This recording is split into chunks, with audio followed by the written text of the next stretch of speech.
Voilà. Donc ce webinaire est organisé avec la contribution de Bourgogne du Sud, Jean-Pierre Chevalier qui est en ligne et qui va témoigner de l'utilisation des solutions alerte gel, SDEC France avec qui on a un partenariat sur la distribution de cette solution en France, et puis Arteria qui fournit des connectivités radio pour les objets connectés. Donc le thème c'est l'alerte gel, et en 2019 il y a déjà des études qui sont sorties qui montrent qu'il y a à peu près 12% de perte de production liée au gel cette année. Et en fait le plus important, en fait, c'est le risque, c'est qu'il y a certains viticulteurs qui peuvent perdre jusqu'à 100% de leur production, donc ce qui représente des enjeux financiers relativement importants. Et en fait, c'est une situation qui perdure, voire qui s'empire chaque année. C'est simplement lié au fait que, comme il y a le réchauffement climatique, on a des hivers plus doux et des printemps plus précoces. Et donc, du coup, on a un risque de gel jusqu'au mois de mai, avec un développement des plantes qui se fait assez tôt et qui est donc du coup de fait beaucoup plus exposé aux épisodes de gel printaniers. Je dirais même jusqu'au mois de mai, c'est même un peu avant. Hein. C'est cette année, enfin pour l'expérience que l'on a sur la Bourgogne, la période de gel, elle a été du 1er avril jusqu'à 6-7 mai. D'accord. Okay. Alors, avant d'embrayer sur le cas d'utilisation de la solution alerte gel en Bourgogne, on va juste faire un petite synthèse de en quoi les objets connectés changent la donne. Donc, je vais passer la parole à François. Voilà, sur ce sujet-là, c'est juste pour rappeler ce qu'on appelle l'IoT. Donc l'IoT, c'est un terme qui devient parfois maintenant un peu galvaudé, parce que l'image qu'on en a, c'est essentiellement des applications grand public avec souvent des choses qui servent pas à grand chose. Voilà, on parle des balances connectées, des brosses à dents connectées, etc. Mais en fait, la face cachée de l'IoT, c'est 80% des applications qui sont dans le domaine industriel aujourd'hui, hein, et sur lesquelles on accède à des gains de productivité importants, des économies de ressources, et puis aussi la proposition de nouveaux services. Hein, donc l'alerte gel basée sur les technologies IoT, c'est dans ce domaine industriel et agricole, et sur lesquels effectivement on est capable de faire des choses aujourd'hui qu'on n'était pas capable de faire hier. Donc l'IoT, c'est essentiellement un moyen de connecter l'internet traditionnel avec le monde physique, c'est-à-dire que un capteur dans la nature, on y accède via les technologies IoT de la même manière qu'on accède à un site internet ou à une base de données quelque part sur internet. Hein, donc c'est le fait de pouvoir utiliser les mêmes technologies que celles utilisées dans Internet pour accéder aux données d'un objet matériel qui est dans le monde physique.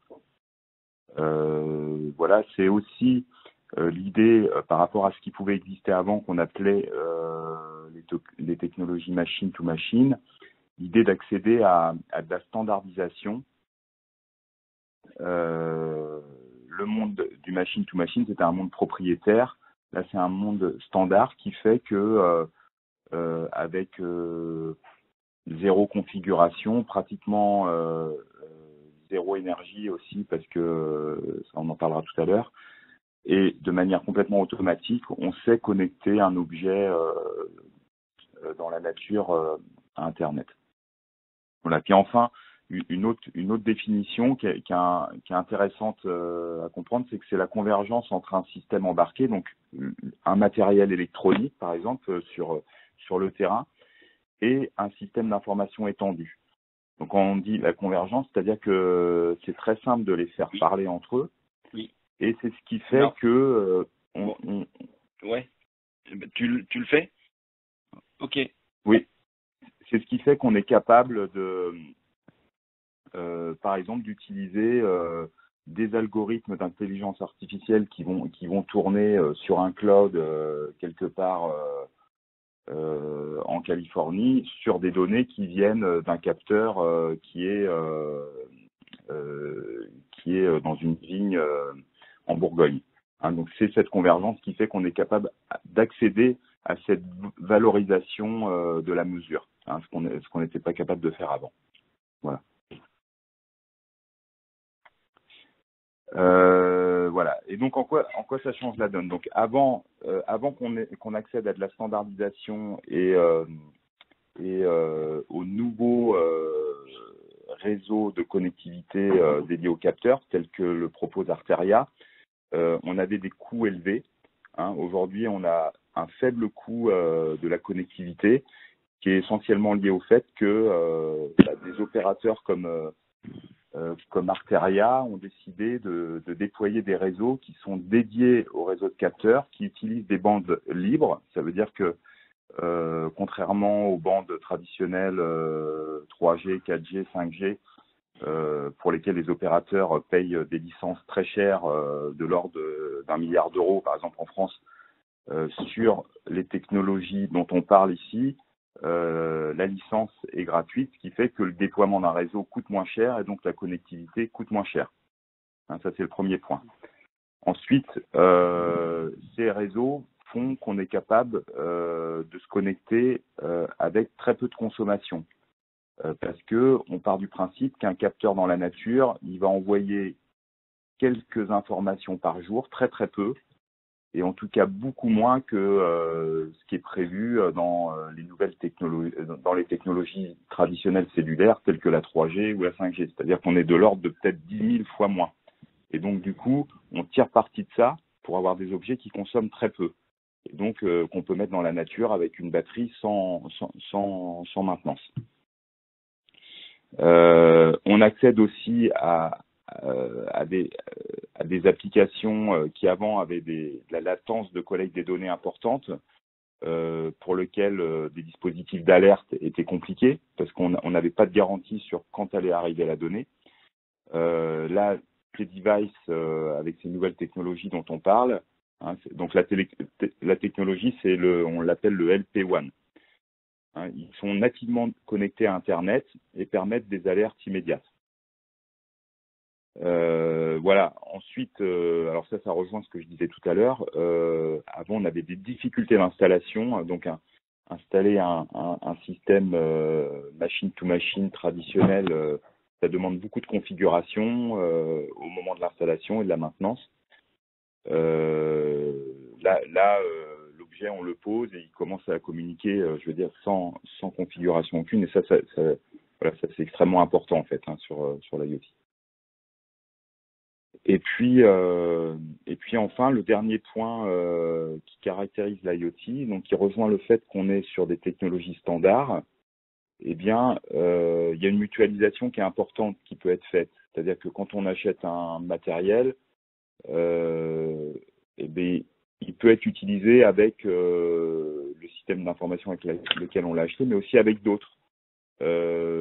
On peut pouvoir, par exemple, s'il y a des pluviomètres qui sont déjà existants sur un lieu, on peut nous récupérer les données de ces pluviomètres existants, par exemple, hein, sans avoir besoin de redéployer du matériel parce que on serait sur un système propriétaire comme ça pouvait exister avant. Donc il y a un aspect mutualisation qui est important, qui est lié à la standardisation, et puis aussi un aspect enrichissement de la donnée. Le fait de pouvoir me connecter à des sources multiples de données, ça me permet éventuellement de faire de l'agrégation, ce qu'on appelle de l'agrégation, et de l'enrichissement de la donnée que je suis en train de mesurer. Voilà. Donc c'est une opportunité pour densifier l'instrumentation. Voilà. Ok. Jean-Pierre, je propose de te passer la main pour basculer sur le cas d'usage AlerteGel en Bourgogne. Mm-hmm. Tu me dis quand je dois appuyer sur les... Donc, c'est la première diap, ça? Ouais.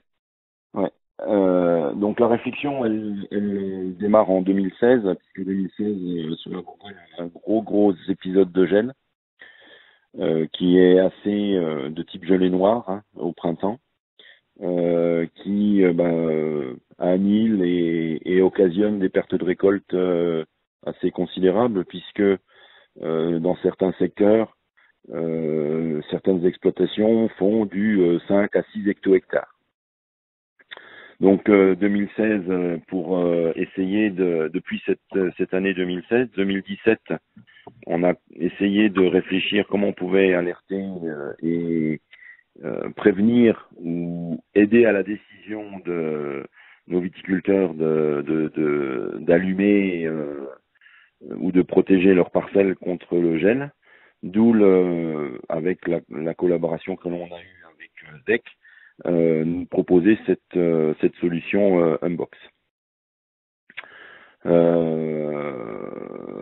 2017 a fonctionné un petit peu puisqu'il y a eu un petit épisode de gel mais qui n'a pas porté à conséquence. 2018, on a eu aussi un petit épisode de gel mais pareil qui n'a pas forcément donné à conséquence, porté à conséquence.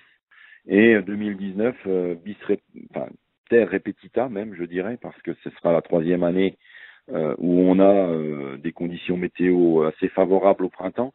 Hein, on a eu des températures de fin février de l'ordre de 20 à 25 degrés en Bourgogne, donc c'est pas très très logique, qui a réveillé un petit peu la dormance de la vigne et où les bourgeons ont commencé, pas forcément à débourrer, mais ont commencé à se réveiller. Et puis l'épisode du mois d'avril, du 4 avril, qui a eu pas mal de gel et qui a occasionné pas mal de dégâts, avec les photos qu'il y a sur, tu peux passer Alexandre, je pense, sur la différence. Je voudrais que tu passes où il y a eu, voilà, c'est une nuit avant, voilà, une nuit où c'est descendu jusqu'à -5 et où il y a eu à peu près 1000 connexions sur l'application et 4500 SMS d'envoyer aux viticulteurs pour justement allumer les protections type bougie ou type principalement type bougie. Si on peut revenir avant, l'alerte gel se fait de la façon suivante. Hein, donc des alertes à partir de l'instant où un seuil est dépassé, qui était initialement de 4 degrés, et qui envoie à chaque fois que ce seuil et ce palier est dépassé, est franchi, il y a envoi d'alerte SMS sur le téléphone du viticulteur. Ceci jusqu'à partir de 2 degrés, 2 degrés et 1 degré, 0 degré et jusqu'à -2. Donc le temps, cette plage horaire, enfin de degrés, importe aux viticulteurs puisque il va avoir le temps de déployer le dispositif, même s'il a été mis en place la veille au soir, d'allumer et de commencer à protéger le vignoble. Il s'avère que cette année 2019, on a réduit un petit peu les plages les différentes seuils d'alerte. Et je pense que pour 2020, il faudra encore l'améliorer, puisque ça génère quand même pas mal de SMS malgré tout. Par contre, les viticulteurs qui sont dans le dispositif sont déjà veillent quasiment toute la nuit et suivent donc et mettent pas longtemps pour mettre en place le dispositif d'allumage. Donc c'est pour ça que moi j'avais demandé à Alexandre justement de pouvoir baisser les seuils, le premier seuil à partir de 2 degrés. Donc ça c'est une réflexion qui est en cours. on verra ce qu'il en est. Tu peux Alors, avancer. je peux rajouter quelque chose, Jean-Pierre, je peux rajouter juste un truc, c'est que Oui. dans le contenu d'une alerte, on donne la température actuelle, et ça Oui. c'est mesuré toutes les 10 minutes, plus la prévision à 1 heure. Tout à fait. Donc par exemple, il fait 2,2 degrés, et dans 1 heure, il devrait faire 1,5. Ce qui permet un petit peu d'aider les viticulteurs à décider des dispositifs qu'ils doivent déclencher, de la mobilisation qu'ils doivent déclencher pour traiter, pour protéger. Tout à fait. Moi, ce que je peux dire aussi sur le dispositif, hein, c'est que au niveau matériel en lui-même, l'outil est très très performant, hein, la fiabilité des données est vraiment réelle et juste, puisque contrairement à ce que les viticulteurs avaient avant, hein, bien souvent ils avaient un thermomètre mini-maxi mercure dans les parcelles et puis ils allaient faire le tour de temps en temps, aller voir si que ça descendait ou pas, ou quelquefois simplement le thermomètre de la voiture, donc ils ne sont pas des choses, des mesures très très très fiables. Le dispositif est installé donc avec une sonde température à hauteur de bourgeon, c'est-à-dire à 40 cm du sol, durant 2 mois dans la période de risque de gel. Voilà. Il y a, comme vous l'avez vu, 70 stations qui sont déployées sur l'ensemble de la Bourgogne, hein, sur environ une centaine de kilomètres, et qui protègent les plus prestigieux crus bourguignons. Hein, je ne vais pas trop les citer, mais voilà, vous avez sur la diape des exemples de crus où les parcelles sont protégées. Alors, ce que je peux faire, c'est que la nuit du 13 avril, il y a eu un épisode de gel. Et donc, j'ai une petite animation là qui illustre un peu l'évolution des parcelles dans la nuit. Donc, ça reprend ce que disait Jean-Pierre tout à l'heure, ce qui était à l'écran. Et on va voir un peu l'évolution dans la nuit. Donc, on a les seuils ici qui ont été ajustés par rapport à la présentation. Et là, on voit l'évolution à peu près tous les quarts d'heure dans la nuit des couleurs et de la température. Donc, on voit que l'évolution des températures est pas uniforme sur l'ensemble des parcelles, d'où l'importance d'avoir des mesures à plusieurs endroits pour pouvoir prendre les bonnes décisions. Tout à fait.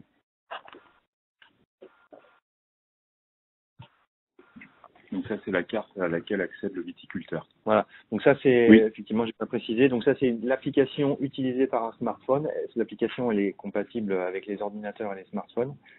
Et donc, à tout moment, les viticulteurs, ils ont accès à cette carte.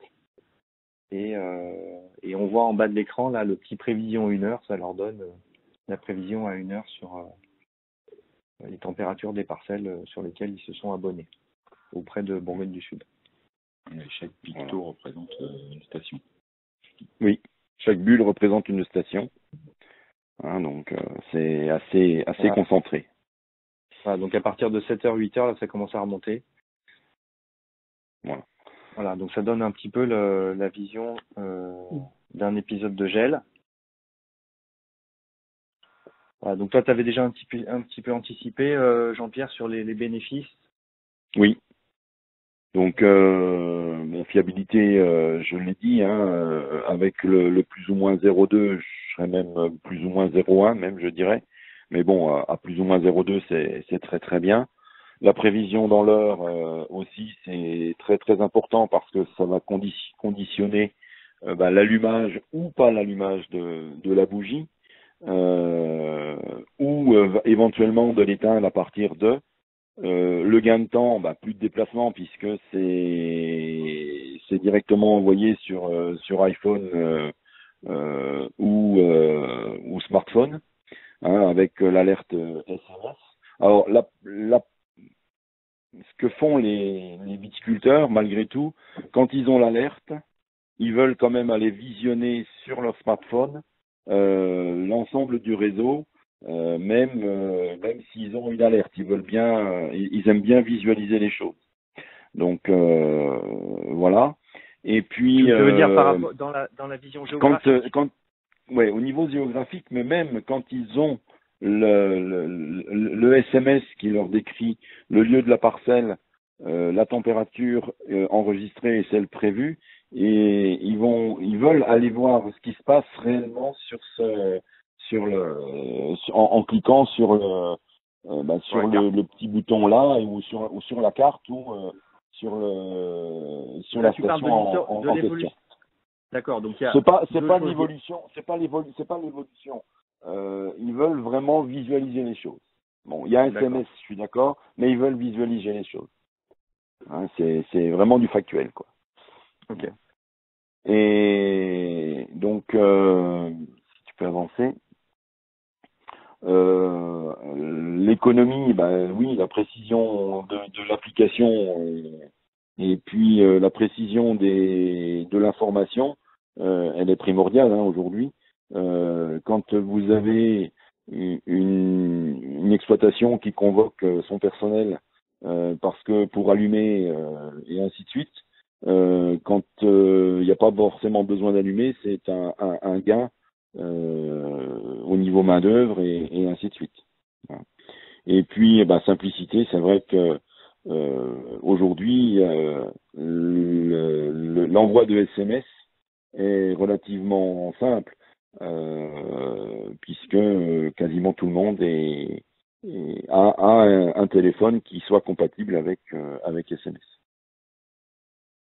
Ok. Bon, écoute, merci beaucoup Jean-Pierre. Est-ce que vous avez des questions parmi les participants? Alors moi j'ai une question pour Jean-Pierre. Qu'est-ce qui fait quel est le bénéfice par rapport à s'abonner à un flux météo de prévision météo type Météo France classique en fait? Qu'est-ce qui fait le flux? La grosse différence, c'est une prévision Météo France, où ils sont abonnés, c'est vrai. Qu'est-ce qui fait la différence? C'est que la prévision Météo France, elle est plus sectorielle et régionale, je dirais, ou à l'échelon communal. Elle n'est pas forcément à l'échelon de la parcelle. Mmh. Donc, c'est vrai que nous, on envoie les prévisions Météo France, puisqu'on a les prévisions gel durant la période de gel, par côte d'appellation. Bon, je ne vais pas rentrer dans le détail, mais la Côte d'Or est sectorisée en quatre types de côtes: la Côte de Beaune, la Côte de Nuit-Saint-Georges, les Hautes-Côtes et puis le Châtillonnais, et qui sont répartis. Châtillonnais est à plus de 100 km de Beaune aujourd'hui, donc qui n'a pas forcément la même climatologie. Donc ça va nous donner une indication, mais c'est pas forcément très très très précis. Il s'avère qu'on a une information de prévision. Après, le fait d'avoir l'information précise et réelle en temps réel dans la parcelle, ou vraiment dans la petite zone d'appellation, importe beaucoup parce que c'est beaucoup plus précis. Voilà. Une question justement sur cette densité, cette mutualisation de stations météo. Oui, allô? Oui. Oui, vous entend. Oui, je disais, oui, j'ai un autre appel sur ma ligne, excusez-moi. Un instant. Oui, donc je reviens, donc Stéphane Volant, Fédération des CUMA. Donc l'investissement effectivement a été fait au niveau de la coopérative Bourgogne du Sud, c'est bien ça, et donc c'est la coopérative qui a en quelque sorte décidé des lieux d'implantation pour avoir des points représentatifs, ou oui, sont les en lien avec les viticulteurs et en lien avec une connaissance terrain. D'accord. On n'a pas implanté et positionné les stations comme ça en claquant des doigts. C'est sur un historique, on connaît très très bien la géographie. Bon, mes collègues et moi, on est 15 conseillers autour de la table, donc on a bien sectorisé et défini les secteurs GELIF en priorité. Ok, donc ce n'est pas un achat en quelque sorte groupé au niveau de la COP avec chacun des VT qui aurait décidé de l'implantation par lui-même, c'est vraiment une décision oui, avec des bases scientifiques, et effectivement, c'est des bases scientifiques, c'est coupler une connaissance du terrain avec un historique de secteur GELIF, hein, et en relation, bien sûr, parce que les stations, elles sont mises dans des parcelles de viticulteurs, donc on leur a bien sûr demandé leur avis et leur autorisation, mais au départ, c'est un investissement de Bourgogne du Sud. Pour l'ensemble des adhérents, moyennant abonnement SMS, quoi. Et bien sûr, certains d'entre eux n'ont pas de station météo chez eux. Effectivement, comme vous en avez 70, c'est ça, des stations. Oui, certains n'ont pas de station chez eux. Je dirais même, il y a même des viticulteurs qui ont acheté leur propre système, de l'ordre d'une vingtaine sur les 70. Qui mutualisent avec tout le monde. D'accord, qui ont d'autres systèmes que le système acheté par... C'est le même système que nous on a mis en place, hein, mais ils se sont simplement intégrés dans le maillage, dans le réseau. Une question complémentaire justement, peut-être que d'autres systèmes de stations météo existaient au préalable. Est-ce que c'est le cas? Nous avons un réseau donc sur un réseau qui date de 2003 maintenant. On a commencé à installer des stations météo dans la région viticole. Donc c'est de la station météo de type ATCON qui sont très très performantes, mais qui ne sont pas forcément adapté à l'alerte gel. Hein, comme le disait, je sais plus qui, c'est François tout à l'heure, ça communique, ces stations-là, elles sont très performantes au niveau des mesures, elles sont très fiables au niveau du matériel. Par contre, le gros problème que l'on rencontre, puisqu'on passe par du M2M et de la 2G ou 3G ou 4G. Et quand la zone n'est pas bien couverte ou quand il y a un problème de relais comme j'ai en ce moment avec le réseau Orange, eh bien on n'a pas les informations. D'accord. Alors vous doutez bien que en période de gel, s'il y a un bug au niveau relais antenne Orange et que on peut pas envoyer l'information, c'est problématique. Puis c'est pas le même investissement non plus. Et c'est pas le même investissement non plus, tout à fait. Mais voilà, c'est ce réseau de stations complémentaires, il est là, nous, pour travailler tout ce qui est modélisation, tout ce qui est prévision de maladies, et ainsi de suite. Okay.